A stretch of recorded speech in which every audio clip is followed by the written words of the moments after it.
We tend to think of the modern video game market as a space of infinite, frictionless scale. You write the code, hit upload, and your game is instantly available to millions of players worldwide. But the industry began under severe physical constraints. In the 1980s, games shipped on plastic cartridges and floppy disks. Without a publisher to pay for manufacturing and shipping, a developer had no way to reach a retail shelf. Because publishers and platform holders assumed all the risk of that physical inventory, they dictated the economics. Nintendo established a 30% fee on every game sold for its console, setting an industry baseline that persists today. When digital storefronts like Steam arrived, they allowed a developer to bypass physical retail entirely, upload a game for $100, and reach the same global audience. In theory, this shift made the traditional publisher obsolete. Yet, in an industry generating $188.8 billion, the publishing sector is growing at an annual rate of 10.5%. The modern publisher functions as a specialized financial and operational engine, a role that expanded as physical distribution risks faded. To build a sustainable studio today, developers must map exactly how digital revenue flows and account for the hidden costs of a modern release. Surviving the interactive economy requires looking past the act of distribution to understand what a publisher actually does. A game studio provides technical execution and creative vision. The publisher provides the operational infrastructure required to connect that code to a paying consumer. The first bottleneck is platform compliance.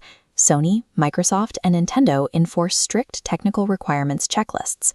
A game must pass hundreds of specific operational tests. Failing these reviews can delay a launch by months. Publishers maintain dedicated quality assurance teams and direct relationships with platform engineers to navigate this gauntlet and ensure the game actually ships on time. Once a game is legally allowed on a platform, it still needs an audience. Building a great game does not automatically generate players. Over 14,000 new titles are released on Steam every single year. Most of those will not sell 1,000 copies. To prevent a project from getting buried, publishers utilize established PR networks and platform merchandising contacts to secure premium placement.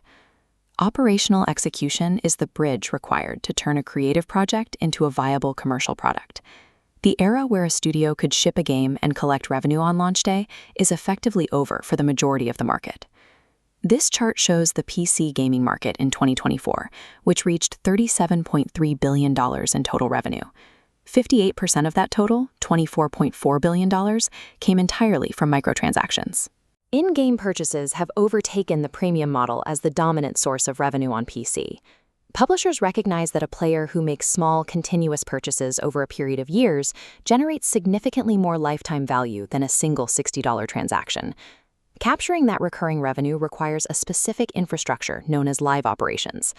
Live operations involves managing server stability, balancing game economies, and designing seasonal battle passes to maintain player retention. This shifts the publishing timeline. Instead of disengaging after launch, the publisher remains integrated into the product's daily management for years. The monetization model a studio chooses dictates the length, depth, and ultimate cost of their partnership with a publisher. To see how those costs impact a studio, we have to track a single consumer dollar from the player's wallet to the developer's bank account. The first deduction happens at the platform level. Digital storefronts like Steam and the console shops take a rigid 30% of the gross revenue right off the top. The remaining 70% flows to the next node, the publisher recoup phase. Recoup is the contractual right for a publisher to recover their entire upfront financial investment before distributing profits. In 42% of publishing deals, the publisher is entitled to recover 100% of their money before the developer receives a single cent in royalties. If a contract stipulates recoup from gross revenue, the publisher gets paid back quickly. If it stipulates recoup from the developer's share, the studio is starved of cash flow for much longer. Developers must also watch for cross-collateralization clauses, which allow a publisher to use the profits from one hit game to cover the losses of a previous failure.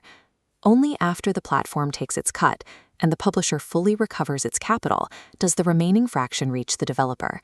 A game can generate millions of dollars in gross sales and still leave a studio bankrupt if they miscalculate the math of the recoup waterfall.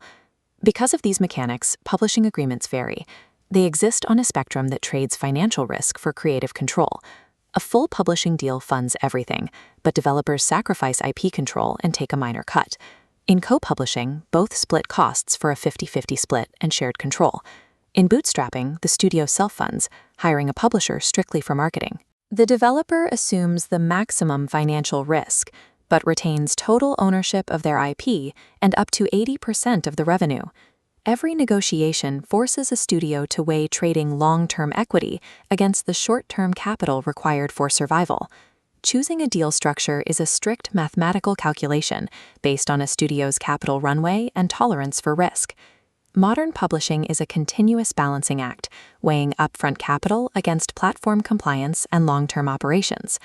To navigate this ecosystem, a studio must align its game's monetization model with the corresponding financial deal structure.